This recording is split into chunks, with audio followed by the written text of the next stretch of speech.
Hello, my name is Daniel. Welcome to History with Daniel. Today I'm going to give my initial thoughts on Oppenheimer. Last night I went down to my local theater and I was able to watch the advanced showing. I wasn't able to do it right away because I got stuck downtown in the middle of a thunderstorm, and it wasn't a bad thunderstorm. I didn't want to take the risk. So I was sort of stuck downtown. I didn't get back home to my college until 1 or 2 in the morning. But anyway, that's beside the point. But I'm here to give my initial thoughts on Oppenheimer. There are going to be some mild spoilers. This isn't really a proper review, but spoilers nonetheless. The film takes place. It uses a narrative device. It focuses on the hearings surrounding Oppenheimer's security clearance. If the government could trust him due to his past associations with known communist and Communist Party members, including that of a Miss Jean Tatlock, who Oppenheimer had an affair with, and she ended up committing suicide, or supposedly committed suicide, with an unsigned note, which in reality, her brother and several investigators are suspicious of the official story,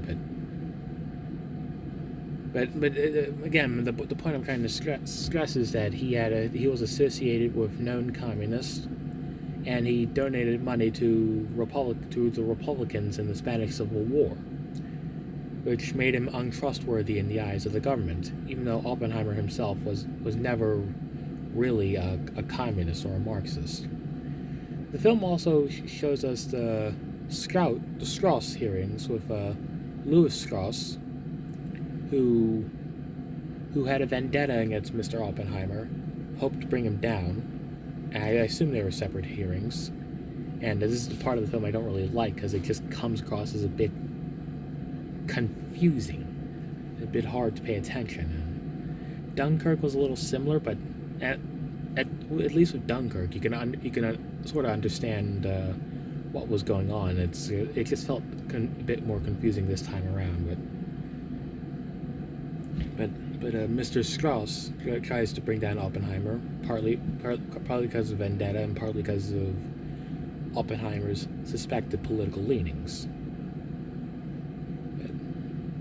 But we do get to see the bomb, and as Nolan said, he did not want to use CGI, and it was,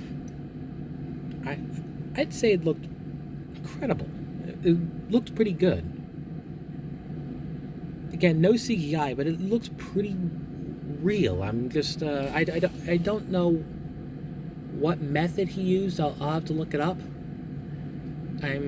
He obviously didn't use a real bomb. But it looked incredible. And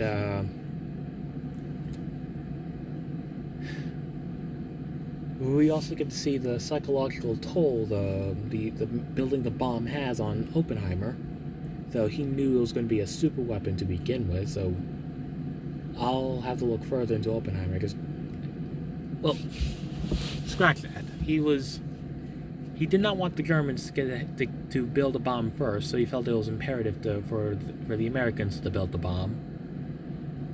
So that, I guess that answers why he would build it in the first place, but we get to see the psychological, the toll it has on his sanity, his mind.